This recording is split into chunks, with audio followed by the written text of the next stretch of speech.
is then there to ensure that in implementation of these laws, the executive is not overreaching or violating the law of the Constitution. But then, so the work of Parliament is representation, legislation, and oversight. Very clear, it's written there in the Constitution. Parliament is not supposed to be implementing. Parliament is supposed to be oversighting. It's not oversighting. And secondly, there is only two levels of devolution. National and one level, county. Constituency is not an element of devolution. Devolution remains at the county. Down there, the constituency, the county government does implementation of the projects. I'm saying, correct. The ODM and UDA meeting that was supposed to be the birth of a new revolution, the birth of the partnership that will see us beyond the 2027 general election between President William Ruto and Raila Odinga yesterday happened in Karen. But it turned out to be one of the most chaotic meetings between Raila Odinga and William Ruto. Why am I saying this, or why am I putting this forward? There is a reason why I am saying this. What Ruto did to save Raila Amolo Odinga yesterday, after MPs brutally heckled him, forcing him to end his speech. Now, the ODM leader Raila Amolo Odinga yesterday was forced to cut short his speech after a section of MPs heckled him during a heated meeting in Karen, Nairobi. Now, President William Ruto was forced to step in to calm tempers after ODM leader Raila Odinga was brutally heckled by MPs during a joint Kenya Kwanza ODM meeting in Karen, Nairobi. Now, the lawmakers openly expressed anger over his push to strip them of control over the National Government Constituencies Development Fund, NGCDF.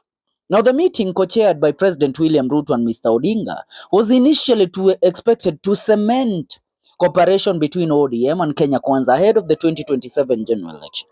Now, however, it quickly degenerated into chaos when Mr. Odinga argued that CDF should be managed by governors, insisting Parliament's role in legislation, representation, and oversight. Now, this has been a pull. This has been a push for Raila Odinga for some time right now. We all know that Raila Odinga has been pushing for the NCDF to actually, be added over to the county government and not to remain on the hands of the MPs. But the MPs have been fighting these dearly. Are we together? And now remember, President William Ruto a few days ago cited out some few things that also triggered a very, very heated argument online by the members of parliament, where William Ruto stated that the reason why the government is failing and Kenyans are pointing fingers at him as the president is because most of the MPs have become corrupt and they have to be paid a certain amount of money so that they will push some certain agendas at the floor of the house in the National Assembly. Those were the ones of the president. Now, president, in a way, is having differences with the members of parliament. The same thing is happening with Raila Odinga. Raila Odinga want to take the CDF out of the hands of the members of parliament. Let me tell you, if there is one thing that the MPs will protect with their life, is the NCDF. Because the national government constituency funding is where the MPs at least get money to either campaign, fund their lifestyle, or even do some certain development in their constituencies. Are we together? Now, Raila Odinga want to take that away from them so that the money will be channeled into the county governments, and the limitation of how money is channeled from the top offices, I mean from the executive to the one level where the MCAs also have their own funding, is cut off. I mean, ikuwe governor ndiye ana distribute resources to the constituencies and to the ones and to the whole counties at large. Are we together? But the MPs don't want to hear anything of that. Now, the remarks of one Raila Amolo Odinga sparked murmurs and interruptions, with MPs accusing him of undermining them. A visibly shaken Mr. Odinga pleaded for order, saying, "I ask you to listen to me, then you will have your chance to respond." At that point, President William Ruto, who had remained seated, was seen gesturing to MPs to stop jeering at Raila in an attempt to restore calm. Despite Ruto's intervention, Odinga further hit the lawmakers by alleging that MPs regularly receive bribes from government officials to sanitize reports. The president himself was later confronted with MPs pressing him to name legislatures he previously accused of receiving bribes. Ruto insisted he would not shame them publicly, but warned, "We will arrest him."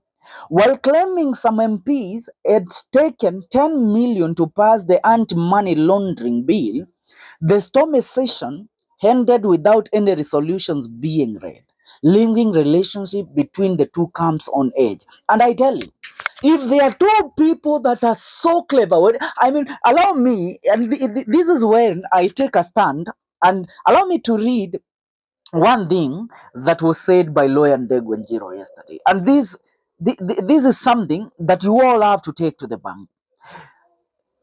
Ndegwenjiro said this, and I dare say, this is where now you determine where your loyalty lies. Are we together? Listen and listen very carefully. Ndegwenjiro said this: "Congratulations to Honorable Super Senator Edwin Sifuna and my young brother, Honorable Babu Owino, for boldly answering the true calling of an advocate. Your decision to abstain from the ODM UDA PG charade is a remarkable display of strength and a statement to your commitment to liberate this country from political conmen. Keep shining a light on the truth. Ruto, one term." Now, I dare say, yesterday was a show that would have proven what William Ruto and Raila Amolo Odinga partnership means for the Republic of Kenya. But one thing has proven out, that this partnership only means division. And I am very happy, to see what Edwin Sifuna and Babu Owino did yesterday. Sifuna decided as the ODM Secretary General, he decided to intentionally miss out on that meeting. Imagine, as the Secretary General of ODM, missing on a Kenya Kwanza UDA meeting that is supposed to address the issues raging between the two parties. That, spoke the volumes. Who Sifuna is, what he stands for, whether Sifuna will be for the people come the year 2027, or Sifuna will also sing the song of two-term or the song of joining hands with our oppressors. Sifuna decided, no, he ain't going to do that.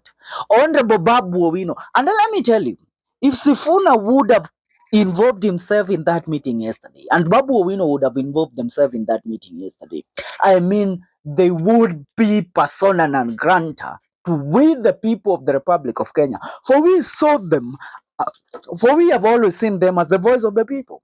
But if they would have, put aside everything and decided, ignored the voices of the people and followed the calls from their leaders to to attend the ODM Kenya Kwanza meeting yesterday, that would be over for them with the people of the Republic of Kenya. And you know what? Wacha Gachagua arudi Kenya.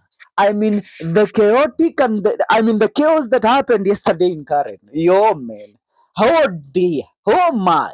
Gachagua is gonna capitalize on that for a very long, long time. But I dare ask you this question.